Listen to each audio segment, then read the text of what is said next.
ही बढ़ता जा रहा है। आज मैं और आप हुक्म मानते हैं, लेकिन वो हुक्म जो बड़े आसान है, छोटे छोटे हुक्म। जैसे ही कोई मुश्किल हुक्म मिला तो हम उस हुक्म को डिनाई कर देते हैं, हम नहीं मानते उस हुक्म को। लेकिन एलिया को देखिए, एलिया हर हुक्म, चाहे वो आसान है चाहे वो मुश्किल है, वो पहाड़ पे जाना है, वो एक नाले पे बैठकर नाले का पानी पीना, कौवों का लाया हुआ खाना, आप कौवे के हाथ का लाया हुआ खाना कौवे की चोंच में आया वो खाएंगे? हम उसे मुर्दार खाने वाला भी कहते हैं, उसे लालची भी कहते हैं, उसे नापाक परिंदा भी कहते हैं।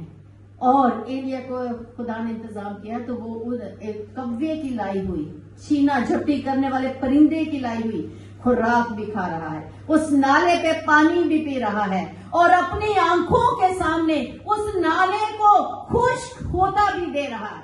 कहत है, खुश्क साली है, एक नाला उसकी आखिरी उम्मीद है। वो नाले पे बैठा पानी पी रहा है, उसको उस नाले में अपनी जिंदगी नजर आ रही है, वो नाला उसकी आंखों के सामने सूख रहा है।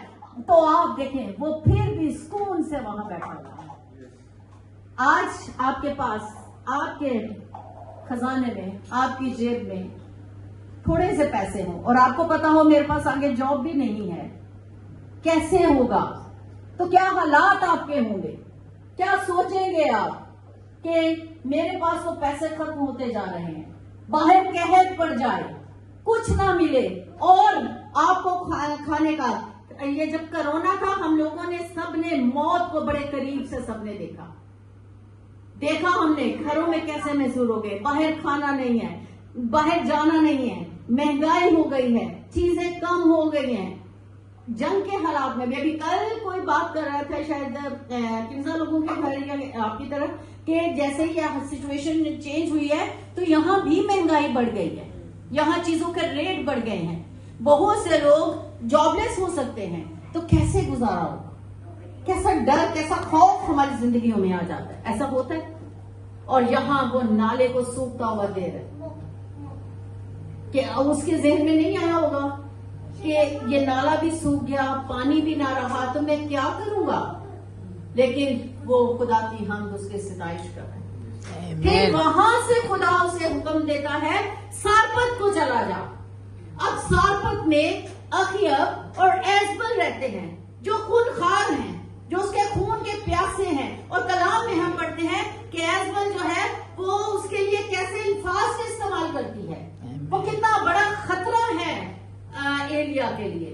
और जो करीत है, करीत का मतलब होता है कांटा, यानी कांटा चुभोना, समझ सकते हैं आप, कांटा उसका मतलब है। इसका मतलब है कि एलिया को कांटा चुभोया गया। कभी हमें चुभा कांटा? कभी बीमारी का, कभी बेरोजगारी का, कभी रिश्तों के टूटने का, कभी लड़ाई का, कभी झगड़े का, कभी ऐसा कांटा हमें चुभा। क्या हमारा किरदार भी एलिया की तरह मस्बत रहा? कभी आपको खतरा मंडरा रहा हो कि आपको गवर्नमेंट यहां से डिपोर्ट कर देगी, आपको निकाल रही है, कभी ऐसा कांटा? अभी चर्चिज में जाओ तो बहुत से जो बच्चे हैं, जितनी जगह जब से मैं आई हूँ प्रीच किया है, बहुत से यंग हैं जो आके प्रेयर करवाते हैं कि मेरे डॉक्यूमेंट्स के लिए प्रेयर करें, मेरे वीजे के लिए करें। इसका मतलब ये कांटा उन्हें चिपकोया गया है। करीब का मतलब भी कांटा है। अब वहां से सारपत जो दुश्मन का इलाका है, 100 मील का सफर है करीब के नाले से लेकर कहां तक का? सारपत तक का। और 100 मील कोई थोड़ा सफर तो नहीं है, ठीक है, अच्छा खासा सफर है। और ये 100 मील का सफर उससे भी ज्यादा मुश्किल इसलिए है कि ये एजबल का और अखियब का इलाका। अब सोचिए, दुश्मन के इलाके में तो कदम रखना, अगर इंडिया और पाकिस्तान में देखा जाए तो क्या ऐसा मुमकिन है?